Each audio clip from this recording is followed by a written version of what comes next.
What's up, everybody? Welcome back to another episode of Bridges and Beaches. Doriel and I are here. Doriel, what's up, man? How's it going, Jordan? If you're watching it, you can see that we're both rocking the black tea today. It's black tea day. Yeah, it is. It is. I tried to get my V-neck. I'm trying to bring back the V-neck because I used to love V's. In my 40s, I don't know if it's still appropriate to wear them, but we're going to push into it. So take a shot. It looks, as I said, you're rocking it. Looks good. So thank you, sir. Yeah, maybe this is the beginning. Always are well. Maybe it is. Maybe it's coming back. I need a big gold chain though to have right on the outside. Of course, you can do one with like the hippo high thing, you know, on all that. Absolutely, yeah. The little bag of money, right? And that's what South Park. That's what South Park taught me. Not that kind of podcast, Jordan. Not that kind of. I mean, you know. Oh, is it? Okay. Usually, yeah, 24 kind.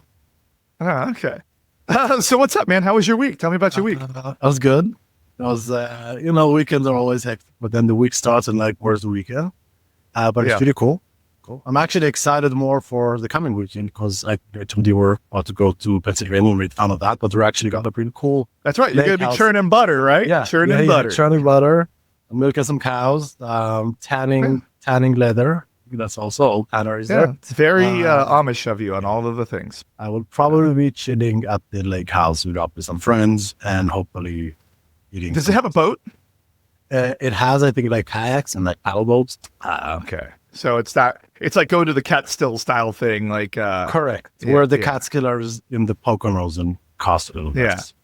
So I don't know if I've ever told you, but I have an obsession with boats. Now it doesn't have to be cruise ships because I've only been on a couple of those, and I was hoping to try the one that got canceled in June.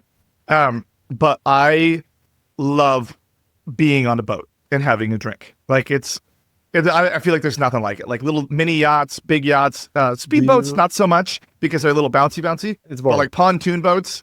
Give me a pontoon boat, 12 beers in sunshine and a sandbar.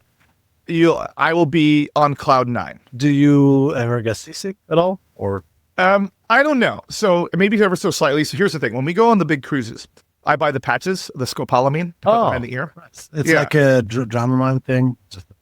It's the medicine's called scopolamine. Okay. It's like literally an anti-nausea medicine. It's like from like the 1900s. It's like when they discovered it. Back when they were still like, but I mean, automobile might not even have been a thing yet. If it was, you at least had to like twist a little thing at the front to get it going. But so you stick it on and it basically does like a slow release. So I think you can wear it for 4 days max, maybe 72 hours. But it takes about 4 hours to start working. So usually what we do is like when we walk to the cruise terminal, we stick it on. And then while we're checking in and getting onto the boat before sail away, it has time to start working. But here's the thing. It starts to make us feel sick. So we start to feel like not like us when we're doing it. And to the point where like Gloria gets like not seasick nauseous, but a different type of sick. Like she just feels sick. So this one that we were going to go on in June that we didn't end up going on, we were just going to do the Dramamine, which like you could take it in 45 minutes. You're good for 24 hours. Yeah. She originally got the drowsy one, and then she went and had to go back to the store and get non-drowsy. Is one of the things is when you take the scopolamine off when you're back on land, you feel like you're still on the water. So it's kind of like a weird thing. It takes like a few days to get out of your system.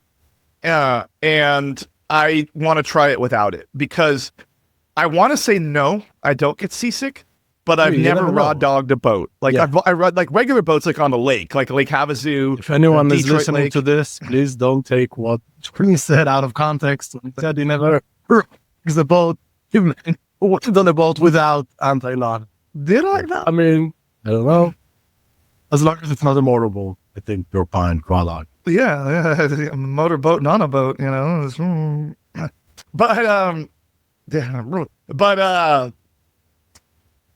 I don't know because I don't get it on the boats. The only time I've ever felt nauseous is I went on a whale watching thing like a year and a half ago in Oregon, but the seas were rough, and it was like a little tiny boat, and I was right on the front against like the rails, and it was like splashing all the way up onto the thing. So. Probably don't. I probably will be fine, but I never want to just try it. Yeah, no, and that makes sense. I mean, I don't know if I have it or not. I've done boats several times before. Never felt so bad. There is, foreshadowing this episode, there is a boat on a restaurant in the Brooklyn Piers, which I've had dinner on, and was so bad. Like it was just like docking, but kind of ever so slightly moving. Yeah. And like we had the starters and or like the apps, as you call them here. Yeah, on the apps, baby. Thanks Apple and Applebee's for changing the name. Yeah. And then we basically told them to cancel the entrees. Like we felt too bad, like we have to go. Really? It was like, it wasn't even sailing. We're just like standing on the water. Never happened to me before, but that night was like one of the list. So I did one of the tours last summer in Brooklyn from the little terminal right there down by in the harbor right there in Brooklyn. Yeah, it's by outside of Dumbo, right? Dumbo. Yeah. I know exactly where it was. Yeah, and I was fine on that boat. Yeah. We sailed around for like 2 hours. I was totally fine. Did you have like dinner though, or just? It was a lot of drinks, and they were serving drinks out of a cooler. But it was a vendor it was a vendor thing. So there was like 100 of us on this boat. It was cool. It was really cool. Like saw all the sights. I got pretty hammered. I'm not gonna lie, on the boat. You getting hammered? I've never seen that. I would never do such a thing. Actually, tonight is it's Thursday, and this episode's going to come out on Thursday. It's concerts in the park for the next like 6 weeks at our local park down here. It's cool. And I'm going to go, and I'm going to put a little Buffalo Trace in my canteen, and just a little bit. And is it like a local band or? It's an '80s cover band. Like it's all cover bands. Like there's in a couple of weeks, it's like the Taylor Swift cover band, and it's like a 50-year-old lady out there like swinging around singing Taylor Swift songs. So sounds good to me. Whatever makes everybody happy, you know. I'm gonna actually bring my dog. I got little headphones to stick on. I'm gonna have him hang out in the park. You know. Nice. I also want to call out from last week. I talked about how I am welcoming hate comments, and the only comment we got was a hate comment. They was actually calling you out, saying that Taco Bell is disgusting. Wait, was there another one? Yeah. No. Nobody would ever put Taco Bell as disgusting. We'll look at that later, but like that is an incorrect assessment of Taco Bell at between 11 and 2 a.m. I think out of the many differences we have and many common thing, I'm happy to make Taco Bell our like most disagreement. Like, the biggest disagreement ever. Well, you know, we're early in our friendship. It's only been about a year. Yeah. So, but it will be good to have an episode out of a Taco Bell. So, okay, well, let's talk about, so what's the restaurants like? Let's put some restaurants that you've been to in New York lately that are better than Taco Bell. Better than Taco Bell. Not a lot. I'd say it is a high water mark. Watermark, yes. So I've been to the place on the boat and the Brooklyn Piers, not recommended, horrible experience. I mean, the food, I guess, was good, but it was too much. But as you know, my wife and I have a kid. We don't visit restaurants at the same pace we used to. With that, she just celebrated her birthday recently. So I thought maybe I'll do the thing and I'll take her to like the most touristic restaurant out there, which I know is also good because I've had more. So inside the Louis Vuitton flagship store on Fifth Avenue, right next to the park, there's a new restaurant called Cafe Louis Vuitton. It is some sort of a ship, whatever. It's a really good restaurant. Like the food. Does it have like the logos? Like, are they like ripping all off? branded? Yes. So like you have the raviolis and it's like the shape of the flowers of Louis Vuitton, and the desserts are all that. Yeah. Also, they made Is it actually affiliated with them in any way? I mean, it's in the store. LVMH or whatever. Yeah. So they're sponsoring the whole thing, and the whole place is like decorated like you're in Louis Vuitton bag kind of thing. Like the chairs you're sitting on, and like the seating is made out of like these bag tags. So it looks, extremely touristic. I have no idea what I had in mind. Think about it. My wife, listening, I want to apologize for taking her for your birthday. It was, I thought, a nice gesture, but we could have just had go have Italian dinner at the village. Was it any good? The food was great, but the experience of, the food was great, and I knew it coming because I had like a work event there.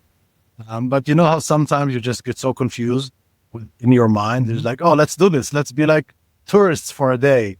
Like, no, we got a babysitter for the whole day. We should have just gone back to the village, have a drink, go eat some pasta. You guys like the village, right? Because that's where the comedy thing that you gave me the tickets for. Yes, so that's the West Village or Greenwich Village as it's called. But the entire lower Manhattan, I would say below the numbers, that's where like the city starts.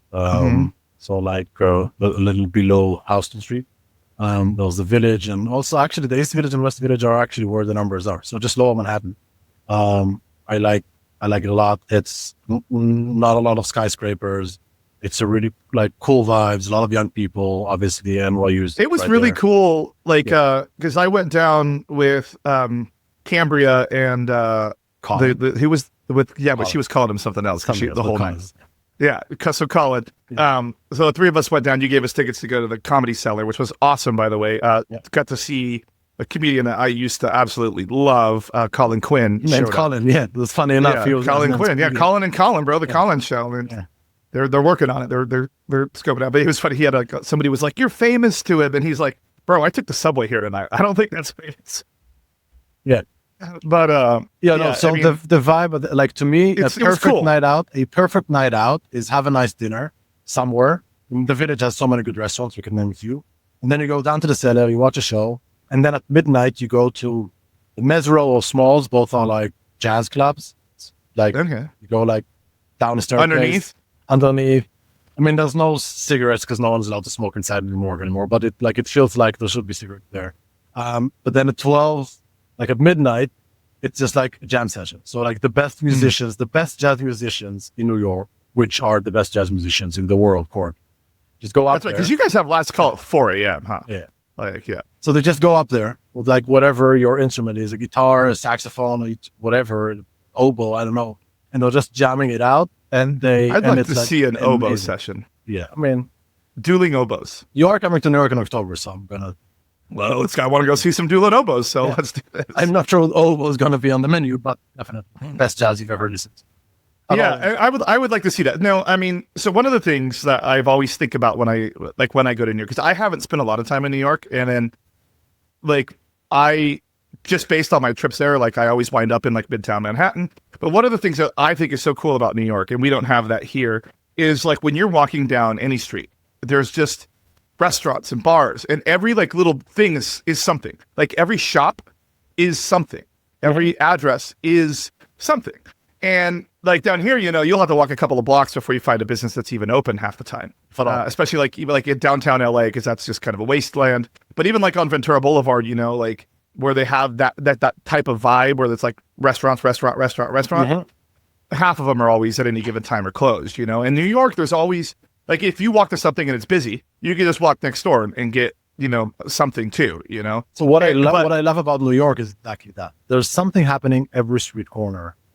Yeah, and that's not like even in the city I live in, like everything shuts down at 10 o'clock. Like even our local bar at the end of the street, they close at 11 on Fridays and Saturdays. Like they're not delayed. And like sometimes when I'm having a big Friday or Saturday, that's like when I'm getting amped up, and like it's just. And then if you go to like downtown Fullerton, the vibe is off since COVID there, so you don't really want to be down there anymore after midnight because it's just bad news. But funnily enough, New York, you said like has a late last call, and yes, you can find something to do in New York every other day. Nothing compares to Tel Aviv. In the years that I was there, like between 2020, it's because it never shuts down. There's no last call there, is it? Never shuts down. There are. I mean, again, now it's the club scene used to be legendary in Tel Aviv. Like I think probably the underground club still is, but yes, that was the thing. Like we would go have dinner, like with friends, whatever, and then we'd go to a bar, rock it until like midnight, 1 a.m., and then go to like that's too.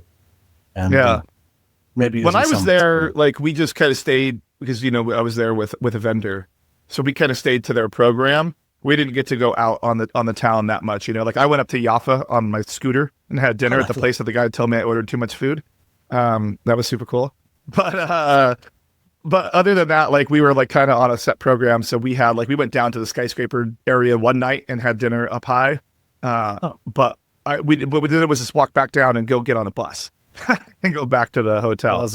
So what are your top 3 favorite restaurants in LA? Or right now? So I live in Orange County now. Mm-hmm. So I don't venture up to LA a whole lot. So I'm going to probably just stick to Orange County for now. When I say LA, I mean whatever. Yeah. Because there's always like Providence and like up in LA, which is, legendary restaurant. They just got 3 Michelin stars, by the way. They went up from 2 to 3 like in the last 2 weeks. So that's pretty cool. Outside of French Laundry, they're probably like the best restaurant on the West Coast. Oh, nice. But in Orange County, there's a place that we go to fairly regularly. Try to go once a month. It's our high-end steakhouse in our area. It's called Old Brea Chop House. I'm a sucker for a restaurant that gets service right. So when you walk in, that feeling that you're being taken care of, like from start to finish, that I like to pay for that service. And I will pay for that service. Like when I walk in, yes, your table's ready for your reservation. Yes, you have two servers there. Like they split the time, so that way you always have. They're very attentive. They remember your name when they come up. Like it's one of those places that like they have to, like not everybody gets to work there because when they're getting $200-$300 tips per table, and they got like 5 tables at a time, it's worth it for them each night to remember somebody's name. Yeah. But the drinks are like when I like a handmade like old fashioned, I like it with that super clear ice in like a crystal glass with the black cherry, and everything looks good. It feels good in your hand when you drink it, and that's that type of place. When you say handmade, as opposed to a vending machine, old fashioned. Well, some places like if you go to like a dive bar, like give me an old fashioned. First of all, they're going to tell you to fuck off. Yeah. Second of all, if they do make it, they'll crush some ice up, throw it in a glass. They'll just simple syrup, the bourbon, maybe a splash of bitters, and they'll slice an orange off if they even have one and chuck it in there and hand it to you. Cool. When they put it in the actual glass before, the crystal one before, with the ice, and then they spin it with the little thing, with the spoon thing, and then they pour it over like a big cube that's embossed with like the logo of the restaurant that you're at. And then they do the twist, and then they go around the rim. Like that is transition. It just, it's and the thing is that place is like $17 for a cocktail, which the regular places around here that don't do that are about the same. And they have like the fancy berry cocktails. And then if you don't have something that like you see on the menu, they will make it for you. Yeah. So like you can ask, like even like the mocktails, like our neighbor, we had a big party. Is the food empirically good, or like you it's excellent for the service? It's one of the best steakhouses I've ever been to, and I've been to New York steakhouses. See, now I know what we're doing when we're gonna do the visit. It's pricey, so get ready. I'm not gonna pay for it. I mean, it's like $170 for a ribeye, just with a la carte. It's an expense for bridges and britches. What do you mean? Sampling. Yeah, that's exactly right. On the main show, I finally signed another feature today, so I'm happy about that. No, I mean that's something like it's a steakhouse, and they have excellent seafood. Like they had these bacon wrapped scallops when I was there like a month ago. Super excellent, cooked right. Scallops are tricky because you can burn them and you can make them chewy. Excellent on that one. The neighbor gal, they just had their baby. Congrats, Neil and Michelle. Michelle went with us that same last time we were there. She wanted mocktails, and they made her some mocktails. Really cool. Excellent. I mean, you pay for them, but like she was like, these are excellent. It's not just like sweets. When you go with friends or with Gloria, do family style or your own? So let's talk about that, and then I'll tell you one more restaurant that I like right now, and then we can because we could nerd out on restaurants probably forever on here. So we also have the quiz later. Yes, we do, and it's multiple choice, so it's gonna take a little while. One of the things that drives me bonkers when I was in Tel Aviv was family style everything. Yes, I am not a big fan of family style. I want to order my own meal now, and that may make me an anomaly. That's fine. But I like to order my own meal and eat my own meal. The only thing that I feel indifferent about is like at a steakhouse, the sides. Yes. So we've had a steak dinner where we had like a bunch of stuff. Yeah. When we were at the place, what was that place in Dallas that we went to? That place was excellent too. It wasn't as good as Chop House, but it was excellent. It was a little submarine. Coin, the best restaurant in Dallas. Yeah, I mean, it was excellent. Shout out to that. Really cool. Put a link, please. Yeah, like I will, while we're filling dead air here, but I absolutely hate having family style. Like I want to eat, like especially like if there's something good, like I want to order it and eat it myself. You and Gloria go out for dinner. Would you not share like a couple of entrees and some else? So yes we do. Now Gloria doesn't eat anything that comes out of the sea, and I love things that come out of the sea. So that there's another restaurant that we go to called Summit House, which is, it's not like super high end, but it's like $250 for the two of us to go out and have an evening there with cocktails. Sure. And it's excellent too. The menu's really small, but more than half their menu is seafood. So interesting. So like all of their appetizers, all of them are seafood. So we never really get an appetizer there. But like their specialty is prime rib, and then they have a petite fillet that she gets, and then they everything comes with cream corn. And oh my god, their cream corn is so good there though. I don't know how they do it or what they do. I'm sure it's just a shitload of butter or something in there. Butter, salt, oil. Yeah, that's how they make things.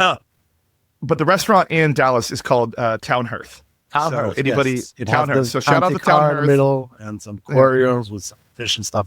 Yeah, the Indian motorcycles that used to be for sale, now they're not for sale. The bartender there, when Trent and I got there early before you, this is good. It comes back to the service. Yeah. And I'm not used to people being friendly, and you're probably not either because you live in New York. But I told you, compared to Israel, people here are teddy bears. Yeah. Well, I'm just not used to like random people talking to me anymore. Mm-hmm. Like they did it in Oregon. Like you'd be walking down the street, people just ask you for directions real quick, and not think anything of it. And then so I'm just used to like, or they say hi to you walking down, good morning, just walking random, They do it more in my neighborhood, but they know we all live here because we're all walking our dogs at 7 a.m. But like, I forget that when I'm out in public, when I'm outside of LA or New York or dense urban areas, people are generally friendly. Yep. And in Dallas, like people are friendly, like they want to talk to you, especially when you're in the nicer parts. So we're at Town Hearth, and Trent and I, my boss, we're just there having a cup of cocktails while we were just chatting, and we were chatting about like time limits that restaurants have on tables now since COVID. And the guy jumped in and was telling us about their time limits and some of their like the complaints that they get, because he said people come in there and spend like 4, 5, 6 hours, and they will order amount of food one entree only. Yeah, they won't order more drinks. He's like, they just post up. But I would say like probably in more southern areas where they're used to having, family long dinners, I could see that. Yeah. But I just forget that like people will just jump into conversations with you in places that aren't there or here, at the end of the day. And he was great. He was an excellent bartender, made amazing old fashions, great conversation, knew his stuff. He's worked there for a long time, knew the history of the restaurant. That is pretty Town cool. Hearth nailed it. Very cool. Yeah. That's a recent new favorite of ours. When when we're in Dallas, that's what we're gonna have. Yeah. And then one more thing about the restaurant, I would be remiss if I didn't shout out the Cellar in Fullerton. It's been there for 100 years. It's underground, which we don't have a lot of basements here, mostly like due to like seismic activity. Oh. It is underground, and it was built by it was themed by the Imagineers that did Pirates of the Caribbean. Oh. So it looks like you're in an old-timey speakeasy with like the barrels on the wall and the exposed beams. Mm-hmm. And Elizabeth Taylor used to eat there. John Wayne used to eat there. So like you ask for like, I want the John Wayne booth or I want the Elizabeth Taylor booth if you are early enough on your reservation. It is a French restaurant, and they do like the whole like ding with the little the metal thing over the top of the plates. Yeah. And they reveal them and ding, They have a revolving menu. Like they love like venison. They of course have steaks. They'll have like, steak tartare, but it's a seasonal menu, but their cocktails, that's their thing. Always rotating menu of cocktails based on seasons. They have like awesome the winter cocktails. Oh my God. Like we go there sometimes just for that. They open at 4:00 for cocktails only, and then 5 for food service. And then they have a lobster bisque. That's amazing. But like, sounds good. They have like 4 bartenders at any given moment standing in the back just making cocktails because it's like handmade. If anyone who owns a restaurant is listening to this, what we learn is that you get Jordan drunk and he'll love your restaurant. Yeah, pretty much. Yeah. Pretty much. I was hammered on the last cruise we were on, and we did teppanyaki. Teppanyaki at sea probably isn't good, but I was hammered. I was like, this is the best thing I've ever eaten in my life. There you go. It's amazing. So I am actually a big fan of family style. That's because I don't like to make decisions. So if I can just have everything and sample, I'm good with that. So, I mean, like a catch, like a catch. Just do the whatever. Yeah, the omakase or whatever. Yeah, omakase with the seafood I tower. will do that. Yeah. Yes, I will do that. And that leads me to my personal favorite restaurant in New York City. That's in the East Village on St. Mark's. It's called Mokyo. It is a Korean fusion. It's all small plates. There's maybe 3 sections to the menu, like vegetables, hot and mains or meat, whatever. And I think nothing costs more than maybe $70 or $20. And then you just go there. So we went there, my wife and I and another couple, just said, just give us one of each. Just give us the entire menu. And it was a little too much food, just a bit. Yeah. You need that guy that was in Jaffa when I went there. They're like, this is too much. Yeah. So No. And I was they, like, no, they told us it's too much you need him food, there. but I was already hyped out. Like, no, bring a lunch. And it ended up being a little bit too much food, but it was very good food. And it's cool because you just sit there and they do make good cocktails, and the vibe is cool because like it's in New York based. I'm a big vibe guy now. Now that like I'm in my like 40s, 141. I'm a like when I'm at a restaurant, like the vibe is like 70% of my experience. And I get it, like why Michelin, like the Michelin guide really takes that into account. Like the vibe, how comfortable I feel when I'm eating if I don't feel rushed. Like that's one thing that drives me crazy about Summit House. Is Summit House always like, we want to put your entrees in? And I'm like, hey man, it's at the top of this mountain. It looks out over all of Orange County. I'm like, let me just like vibe for a minute, bro. Like, just for a I don't want to be out of here in 45 minutes. And you know, being having worked at a restaurant for many years and like a good restaurant in Tel Aviv that they, you know, do pay attention to all those things.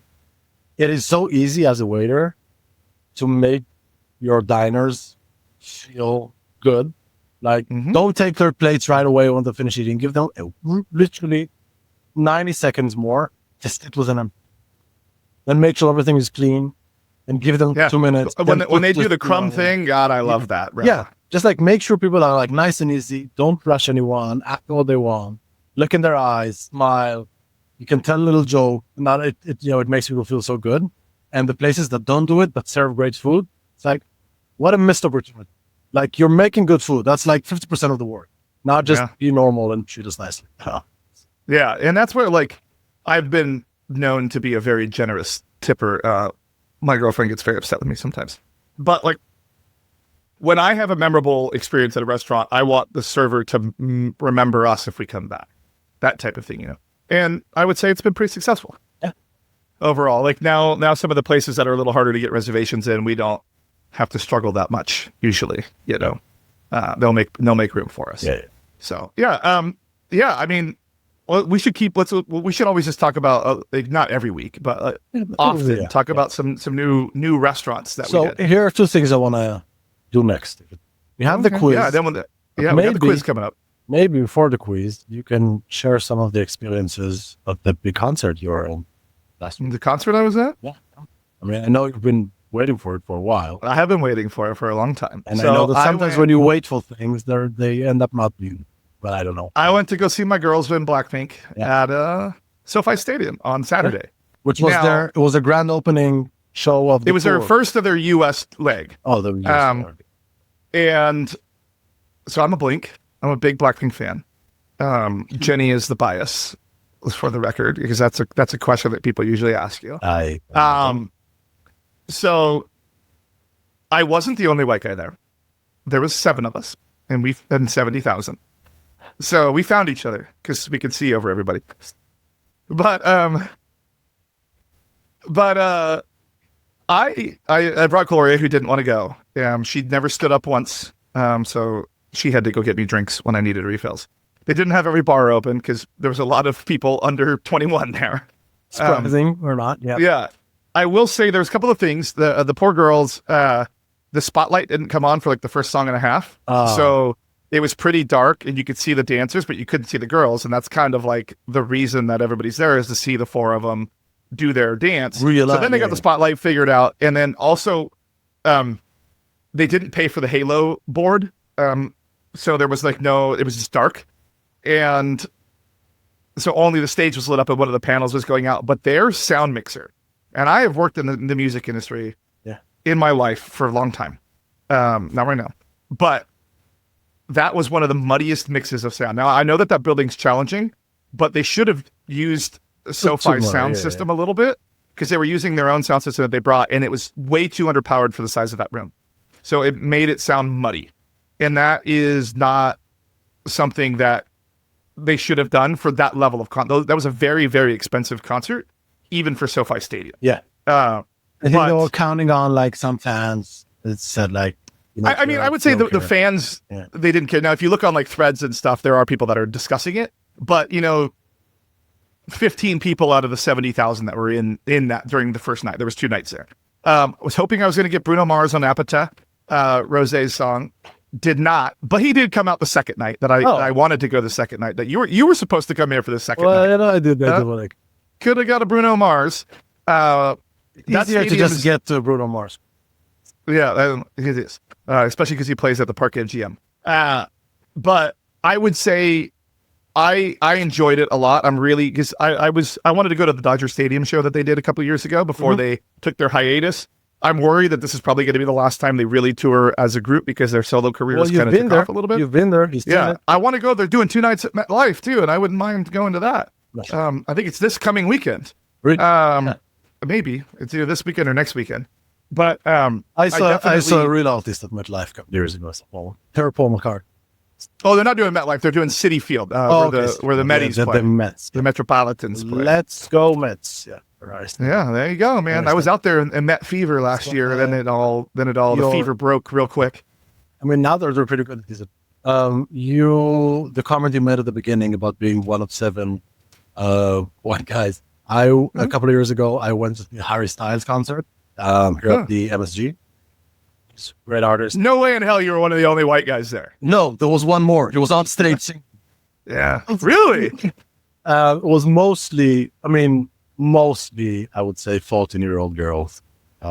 Really? I mean, probably I'm exaggerating. I think is a good, this music is like for a pop star. I couldn't tell you any of his songs, but I bet you if one of them was on, that's what I'm saying. I bet you if one of them was on and they're like Harry Styles, I'm like, oh yeah, I've heard that song. But Watermelon Sugar. Watermelon Sugar. Watermelon Sugar. Watermelon Sugar. It was like a big hit in my life. I know it was a big hit because I was a guy Rick Beato that I watch his YouTube channel. Oh, Rick Beato, and he talks about. Of course, he does the top charts. Yeah, the music theory guy. But I love when he does like the top of the charts and he reacts to it. I think it's super interesting. We should have him on our show. Rick Beato, if you want to come on the show any day of the week, any day, literally any we can day. do it. Yeah, we'll record you on a Tuesday. You don't even have to leave your studio. We'll pipe you right in here in Riverside. If he wants to have us as guests, we'll go there. Yeah, I'll go down there. By the way, Prime Day, I bought all the new cameras. So I have this. This is the Sony A6700 that I've had since April. I bought 2 of the normal workhorse ZV-E10 Sonys. So now I could do full 3-cam 4K, and I did a test for live in person, and it's amazing. I discussed with our gal Cambria, who you're hosting one of your professional podcasts with, and as you know, we are talking about coming down to your neck of the wood, hopefully depending on some whatever business initiative. Hopefully end of August, and we can maybe do a live episode. We should do a live episode. Yeah. Canberra would be an excellent guest to have. We should bring on some guests from time to time. And I think a first one, like in your, let's say, personal studio, 3 of us together, shouldn't the shit? Yeah, I agree, and it'll be real good for me to flex my cameras and my editing abilities on those. But yeah, we should find some guests. If any of the Blackpink girls want to come on, I will bump Doriel for the Blackpink girls. If it's not Lisa, I'm not even. Oh man, Lisa's your bias, huh? Lisa's your bias, huh? I've just seen the White Lotus, so that's the only one I know. Oh, okay. She's the most into her dancing. She's the most skilled dancer. Right. But I mean, she's a very good actress, from what I've seen. Yeah. I mean, Jisoo is the one that she's kind of phasing down her music and going more towards like acting on the K-dramas. So she's on a lot of those over there right now. But I can't watch those because I don't understand what's happening. There's a nail place that I go get my nails did at, that they have them on all the time and they look interesting, but like, it's a lot better when there's no sound and I just can watch. I'm like, he murdered that guy. You never know. And I will say, surprising that the nail salon had Korean dramas on TV. I wonder. The nail place? Whatever, it's a joke. Of course, you know why it's Korean. I mean, so I understood the joke. I was just like, you're trolling me. You can say that, yeah, a little bit. Yeah. Okay, so is it a quiz? Let's do the quiz. You gonna do your quiz corner thing or what here, bro? Oh, yeah. What was it? We said we were gonna cut it from the quiz corner. Quiz corner. There you go. All right. Well, thank you for that intro. That sounds lovely. What's the topic of today's quiz, Jordan? So today's quiz is lesser known New York landmarks across all 5 boroughs. So including Staten Island, by the way. I will say that I've been living in New York for 6 years. I have gone through the Bronx and Staten Island, but I never set foot at either. I might have stopped for a. So good news. I have it's multiple choice, so we can make it a little easier. So here we go. So 50% or better wins the day.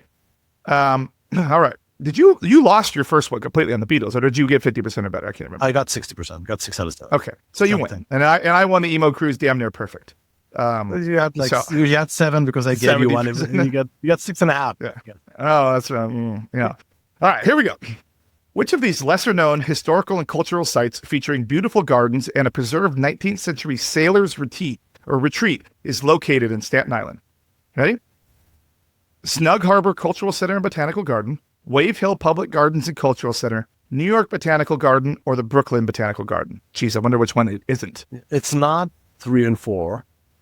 That's just because I'm just doing like deduction. And remind me the first one. Snug Harbor Cultural Center and Botanical Garden. No, I am going with number 2. Number 2, Wave Hill Public Gardens. All right, you are incorrect. It is Snug Harbor. Snug Harbor. All right. So I'll just, for the record, these are lesser known. Yeah, these are lesser known. I did it because I didn't want to do like, what's the Statue of Liberty? I didn't want it to do that. That's what we're checking how much do I know. Here you go. Yeah. I got some more here. This one is probably one you'll get. In Manhattan, which tranquil pocket park is known for its 20-foot high waterfall that serves as a peaceful urban oasis, yet remains relatively lesser known to many visitors? City Hall Park, Washington Square Park, Green Acre Park, or Paley Park? I know 2 out of the 4. Let's go with Green Acre. I know that is correct. Yes. That is correct. So I know Washington. I know City Hall. Where's Green Acre? Do we know that? Or, no? It's somewhere in Manhattan. I think I know what it is. It's like there's. I've been in New York like 4 times. Yeah. Go between a couple of houses. I think it's like around 50 something street, and there's like an indoor kind of patio. They call it the park, and there's like a small one. But I got it right. Find it right. One out of 2. Yeah, it's 51st and 52nd Street and 3rd and 2nd Avenue. So I do know what I'm talking about because I did say someone. It's right by the Hilton Garden Inn. Yeah, no, I know exactly. York. It's like it's called a secret garden because they like go between a couple of. Yeah, Carol's Cafe. Did you talk about Carol's Cafe earlier? Oh, okay. All right. Yeah, Louis Vuitton. All right, here we go. Moving on. Number 3. Which lesser-known landmark in Queens is known or is one of the longest continually farmed sites in New York State, offering educational programs and a glimpse into agricultural history? Queens County Farm Museum, Socrates Sculpture Park, Gantry Plaza State Park, or Flushing Meadows Corona Park? I've been to Flushing Meadows Corona Park. Maybe there's an agricultural center there. But I would go with the first one, Queens County. That is correct.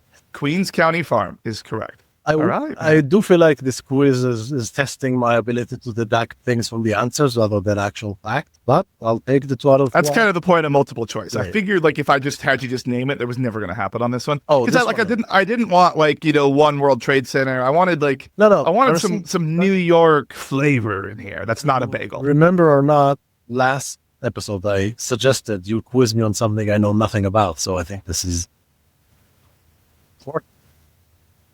Here we go. All right. This is your hood.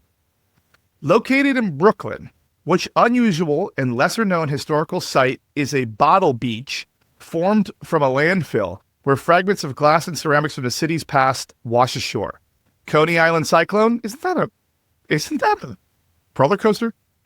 New York Aquarium, Dead Horse Bay, or Brooklyn Bridge Park? Dead Horse Bay. You are correct. Because that was a softball. I just know all the other 3. I did not know this.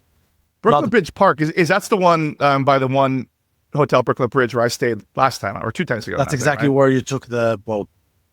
Yeah. And then they have like the water taxi thing, which I'm curious about that water taxi thing. We should talk about that one of these days. You mean the ferry or the water? Yeah, whatever the thing is that goes back and forth, and you can go to Manhattan from big Brooklyn. ferries. Yeah, I mean that's actually no, a little tiny one, not the Staten Island ferry, not the orange ones, like the little tiny one. No, not the Staten. There's like one tiny. You can like it picks up at that little bar thing right at the end of that dock. It goes from, I think, from Rockaway Beach all the way up.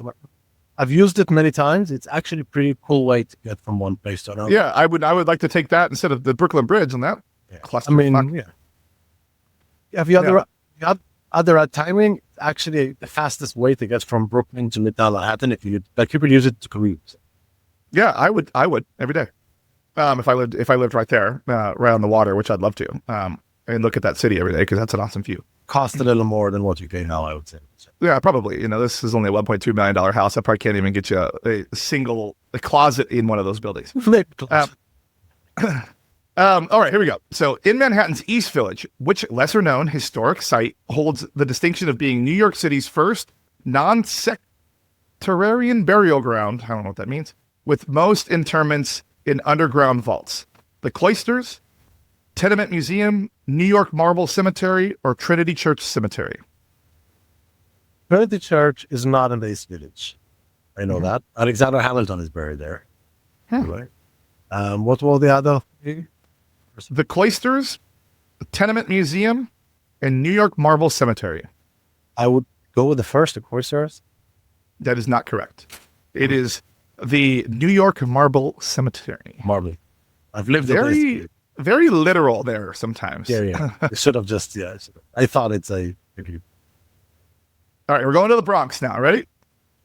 Which landmark in the Bronx, a modest wooden farmhouse, served as the final residence of a famous American writer and is now preserved as a museum, though it remains less visited than other literary sites? Van Cortlandt Park, Edgar Allan Poe Cottage, Bronx Zoo, and Orchard Beach. Love how you're also surprised by the thing. I would say Edgar Allan Poe's. Okay, that is correct. Yeah, well, I'm very surprised because Gemini just made this for me before we jumped on the call. But you did not research yourself. I didn't do it at all. There's no, it actually made me angry because when I did it, it actually made a quiz that I'm supposed to click the answer and go through. And I said, no, write it all out and bold the answer on this. Bro, come on. We live in the AI generation. We're doing this proper. You know that emo rock is definitely not a topic I can quiz you about without you check. All right, you ready to go to Queens? We're going to Queens. I need to go to Queens. Wait, right. Are you scoring? How am I doing? We're done? You got 4 out of 6 so far. Okay, so you got one more, you at least win. Okay, so don't fuck it up. You bet. Pressure is high. It's building up. Right? Yes. Okay, yeah. In Queens, which large natural area is a vital bird sanctuary and serves as a major stopover for migratory birds along the Atlantic Flyway, making it an important but often less known ecological landmark? Jamaica Bay Wildlife Refuge, Fort Tilden, Jacob Riis Park, or Rockaway Beach? It's not Rockaway Beach. I've seen some birds there, but mostly seagulls. I would say it's the Jamaica Preservatory Park. That is correct. There we go. Jamaica Bay Wildlife Refuge. All right, you at least win. So now you can phone in the rest of them, like I phoned in making this quiz in Gemini. But in theory, not a bad quiz. I'm actually learning something right now. I'm learning. Yeah. I could have just sat here with my phone open and just Google the thing, but I didn't. But I would see your face lighting up on that. Yeah. Clearly. All right. Which lesser-known historic mansion in the Bronx, a grand Greek revival estate, offers a glimpse into 19th century life with its period rooms and beautiful gardens? The Bartopel Mansion Museum, Poe Park, Bronx Museum of Art, or the Woodlawn Cemetery? Bronx Museum Art. Whatever. Bronx Museum of Art, Woodlawn Cemetery, Poe Park, or Bartopel Mansion Museum? Yeah, the Bronx thing. You want the Bronx Museum? I mean, Final answer? I feel like, I'm going to go with it. I'm not. All right. Well, you shouldn't have, because it was wrong. It is the Bartopel Mansion Museum. Which, if you ask about a mansion was in the question. Mansion was in the question. I'm thinking like, oh, he's trotting me now, but then I realized that you never even looked at the answers all the questions or. Yeah, I mean, I'm actually reading these. When I'm reading them, is the first time I've ever done it. So that's why stumbled over a couple words here and there because it's the first time seeing them while I'm supposed to be saying them. You sound natural, man. So don't worry about it. Hey, I've had a lot of practice at doing this podcast thing from time to time. All right. In Manhattan, which small, iconic lighthouse is nestled beneath a major bridge, famous from a children's book, yet often missed by tourists exploring the city? I've never even seen this shit. Yeah. Theodore Roosevelt Birthplace, National Historic Site, Grant's Tomb, the Little Red Lighthouse, Jeffrey's Hook Lighthouse, or the Statue of Liberty. Tourists never see that shit. Never. It's often overlooked, the Statue of Liberty. Yes. Funny enough, when I moved to New York, I thought, I'm going to, see the Statue of Liberty. And, you can't see it from anywhere in the city. But you can actually, from my street, because I could see it from the top of the one hotel, Brooklyn. You can see it from there, but like when you're in the streets, you can't really see it. But I live in Park Slope, but there's literally like a slope down. Okay. So you can actually go to like up here on my street corner and you look to the water and you get a statue. Send it your shit. Yeah, I based on my time in like, if I wanted to live in New York, I probably want to live in Brooklyn, but I like hanging out in like Midtown Manhattan. Yeah, I mean, I guess. it's when you find what you like, it's often not Midtown Manhattan, but there are a lot of cool places in Manhattan that are like the village that you spend some time in, and I'll take you to party. There we go. I will go with the answer that had lighthouse. I think it's the little probably good. Yeah. No, I'm just kidding. It's Russ. It's actually a bad one. Yeah, okay. It's actually the Statue of Liberty. Yeah. Lesser known. Yeah. Lesser known monument. Yeah. Little Red Lighthouse, Jeffrey's Hook Lighthouse. So it has lighthouse twice in the answer, so you know that. Yeah. So it's a double lighthouse, man. It's you better pick that one. If it was one, right. I would have thought it's a trick. Final question for all of the marbles. Which historic rural cemetery, notable for its arboretum-like landscape and historical interments, straddles the border of Brooklyn and Queens, making it a lesser-known but significant green space? Cemetery of the Evergreens, Greenwood Cemetery, Calvary Cemetery, or Cypress Hill National Cemetery? It's not Greenwood because Greenwood is right here. Okay. I would say Cypress Hill. It is not Cypress Hill. What? They want to be rock stars and live large. It is Cemetery of the Evergreens. All right. Yeah. I've learned a bunch of things I'll forget. Yeah. Now you got new stuff to go do this weekend. Yeah. Go to the double lighthouse. Absolutely. Well, I'm going to make butter in Pennsylvania. That's true. Yeah, you got to go churn some butter. Amish paradise over there, So in case you didn't know, you could tell that I used in my prompt the words lesser known because it added it in every single question. So I got 6 or 7 out of 10. You got 6 out of the 10. So you batted 60%. It's my average. You're right. You're passing, kind of. That's good. You're passing. Good. Any requests for next week's quiz? Would you? No, don't do Blackpink because I don't know that much about them outside of song. I mean, I probably know more than I realize I know about them. I'm thinking, all right, let's do this. So California has 29 missions? Why don't you do an Oregon?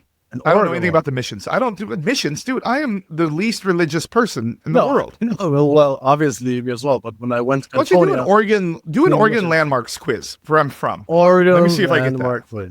That's okay. All right, lesser known. Don't forget to put that in your prompts. Lesser known. No, I don't. I think anything, even if it's something that is widely known in Oregon, it is lesser known to literally everybody else. So yeah, I agree. Oregon sucks, and we could talk about that before we go into the quiz next time. My hatred for Oregon these days. Yeah. Do that. All right, everybody. Well, thanks for coming to another episode of Bridges and Beaches, and we'll see you next week. Yes, and don't forget to keep it cool, whatever you're supposed to say there. Yeah, put some hate comments on how much you hate us. Don't forget to do that. Next week.